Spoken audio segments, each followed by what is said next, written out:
Distracting content होता ही है, मतलब जैसे आप कभी भी मोबाइल में हाथ लगाओगे तो इंस्टाग्राम दिख जाएगा, इंस्टाग्राम का नोटिफिकेशन आ जाएगा, मतलब व्हाट्सएप का नोटिफिकेशन आएगा, हाँ। फेसबुक आएगा, स्नैपचैट चालू हो अगर जाएगा। आप इस चक्कर में फँस गए, तो टाइम वेस्ट करने के लिए इतनी चीज़ें पड़ी हैं कि आप पढ़ाई के लिए तो शुरू हाँ, किए थे, लेकिन वो कहीं बहुत पीछे छूट जाएगी। तो 2 साल है उसमें तुम्हें पेशेंस रखने हैं, तुम्हें 2 साल ही खुद कंट्रोल करना होगा।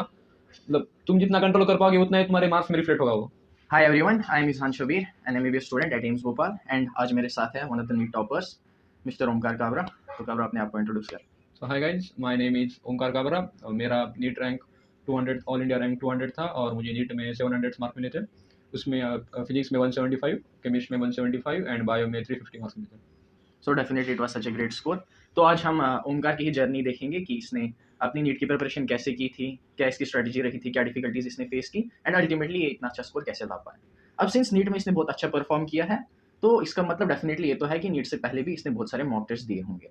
अब मॉक टेस्ट का क्या तरीका रहता था इसका, कैसे मॉक टेस्ट के लिए अप्रोच करता था, कैसे टेस्ट की एनालिसिस करता था, पेपर अटेम्प्टिंग स्ट्रेटजी क्या थी, पहले हम उसके बारे में हम सुनना चाहेंगे।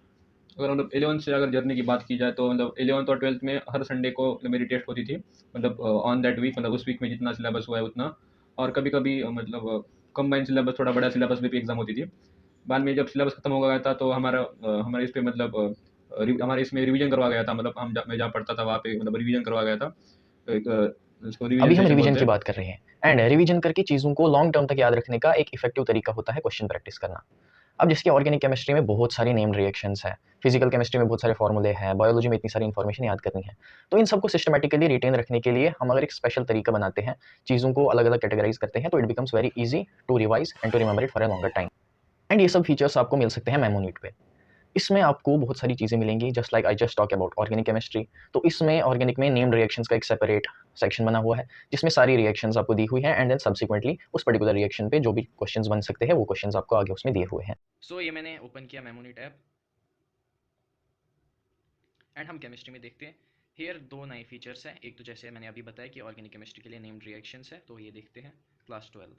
तो इसमें जितनी भी एनसीईआरटी में रिएक्शंस है वो सारी रिएक्शंस अलग से सिस्टमेटिकली बनाई हुई है इसमें एंड देन हर एक पे क्वेश्चंस भी फ्रेम किए हुए हैं। जैसे हम देखते हैं डार्जन्स मेथड, तो इसकी जो रिएक्शन है वो यहाँ पे दी हुई है कि alcohol reacts with SOCl2 to give you alkyl halide along with SO2Cl and HCl। अब इस पर्टिकुलर रिएक्शन को लॉन्ग टर्म तक रिटेन करने के लिए इसी पे हमें क्वेश्चंस दिए हुए हैं, जैसे the reagent used in Darzens method is we just the SOCl2 and then the next question the gaseous product obtained in Darzin's method is कौन सा प्रोडक्ट हमें गैशियस स्टेट में मिलता है। सो आप कोई भी ऑप्शन टिक करेंगे and then accordingly you will get the response, जैसे कि यहाँ पे दिया हुआ है। And if you will see other section जैसे फिजिकल केमिस्ट्री फार्मूला, इसमें कोई भी चैप्टर आप खोलेंगे तो there are formula sheets for every particular reaction. तो जैसे ये फार्मूला भी गिवन है, देन इस फार्मूले की एप्लीकेशन, तो उस पर आपको क्वेश्चंस मिलेंगे। तो मेमोनीट का जो एल्गोरिदम है it works on various stages of memory such that कि हमारी short term memory long term memory में कन्वर्ट हो जाए एंड हमें चीज़ें लॉन्ग टर्म तक रिटेन रहें, टर्म तक ग्रास्प करो। So if you want to enhance your level of preparation I would suggest you to check out this app. If you use my code ISHAN, you will get additional 300 rupees off. The link is given in my description. Now back to the video. उसके बाद में उन्होंने मतलब बड़े बड़े मतलब multiple topics लेके, मतलब फिजिक्स के 3 to 4, बायो के 3 to 4, केमिस्ट्री के 3 to 4 लेके, मतलब उन्होंने बहुत टेस्ट लिए उन्होंने। मतलब after completing syllabus and before the NEET, मतलब एवरी 2 to 3 डेज में मतलब एक एग्जाम होती थी मेरी। तो उसमें जैसे जैसे नीट नज़दीक आती तब वैसे वैसे मतलब सिलेबस इन द टेस्ट बढ़ जाता था। हाँ। तो बाद में नीट के 1-2 महीने से मतलब 1-2 महीने पहले से तो मैं फुल सिलेबस टेस्ट देना चालू कर दिया था मैंने। हाँ। तो उसमें मतलब वो नियर अबाउट अगेन मतलब एवरी डे और एवरी 2 सेकंड डे देता था। हाँ, तो मतलब कहने का ये मतलब है कि जब तेरा 11th-12th का सिलेबस हो गया था, पहले तूने पार्ट सिलेबस से शुरू किया कि कुछ पोर्शन सिलेबस का उससे टेस्ट दे रहा था और उससे जब होल सिलेबस कवर हो गया बहुत सारे टेस्ट में और उसके बाद सिलेबस इंक्रीज होता गया एंड अल्टीमेटली 1-2 महीने पहले फुल सिलेबस टेस्ट पे स्विच कर दिया तूने, जिसकी फ्रीक्वेंसी 2-3 दिन में एक बार तो वो टेस्ट दिया करता था।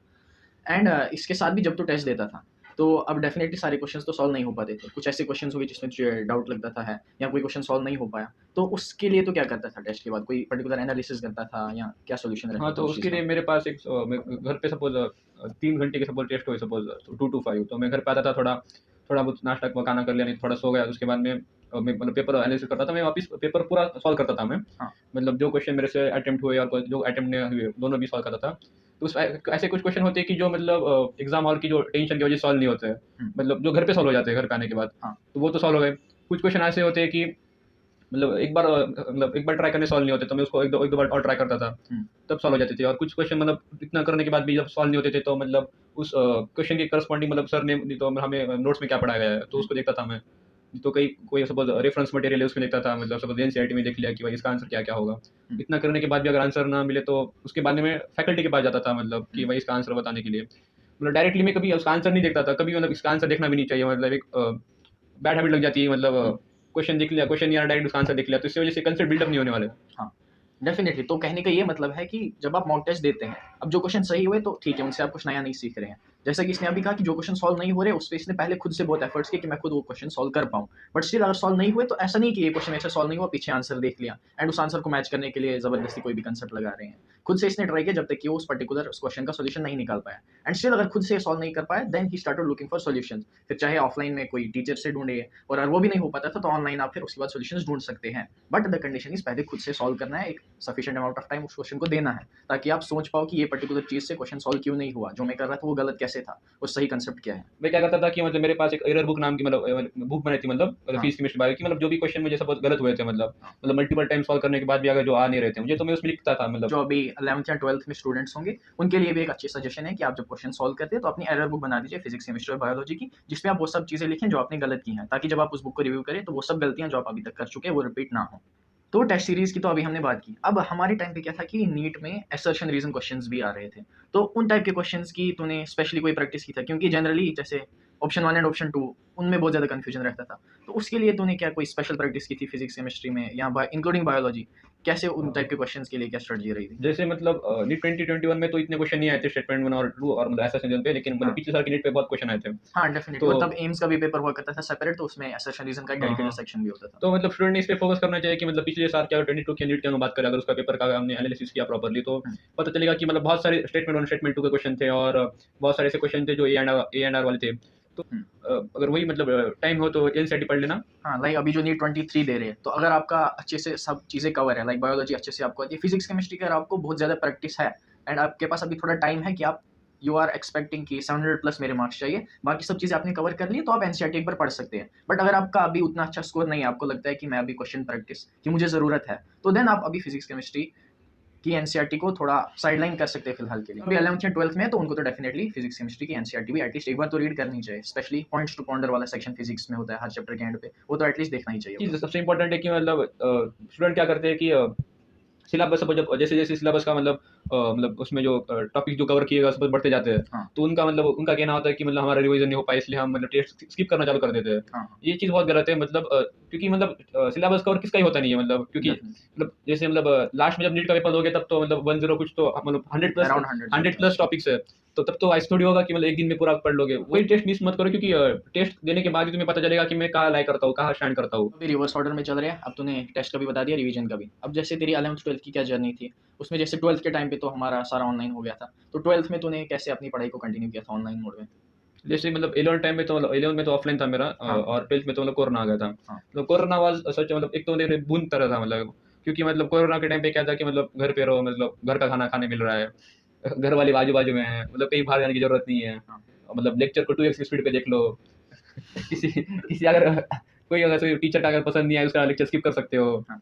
मतलब कोई अटेंडेंस का इशू नहीं है, तो मतलब उसका मतलब जब चाहे तो लेक्चर देख सकते हो, रात के 2 बजे भी देख सकते हो और सुबह के 8 बजे भी देख सकते हो। तो यू आर सेइंग कि ऑनलाइन मोड में तुझे थोड़ा कन्वीनियंस रहा कि Convenience अपने रहा, हिसाब हाँ, से मैं हाँ, पढ़ हाँ। सकता हूँ, आज मुझे ज़्यादा टॉपिक्स कवर करने हैं तो वो मैं कर पा रहा हूँ, अपने हिसाब से पढ़ पा रहा हूँ। एंड डेफिनेटली जैसे तुमने कहा फूड घर का खाना मिल रहा है, मैथ्स के बोरिंग खाने से छुटकारा मिल रहा है। तो यू आर सेइंग कि जैसे कोविड में क्या हुआ था कि बहुत बच्चों को ऐसा लगा कि यार हम क्लासेस अटेंड नहीं कर पा रहे हैं, एंड मेरे भी कुछ ऐसे फ्रेंड्स थे जो बहुत अच्छा परफॉर्म किया था 11th में, बट 12th में कोविड की वजह से like they took it as an excuse और पूरा उनका स्कोर ड्रास्टिकली रिड्यूस हो गया। हाँ, तो वो तो पॉइंट है कि मतलब मोबाइल ही कैसे मतलब टू साइड स्वॉर्ड है, मतलब अगर अगर इसको प्रॉपर्ली यूज करोगे तो मतलब बहुत ऊपर जाओगे, अगर निगेटिव यूज करोगे तो मतलब नीचे जाने के लिए बहुत सारा है।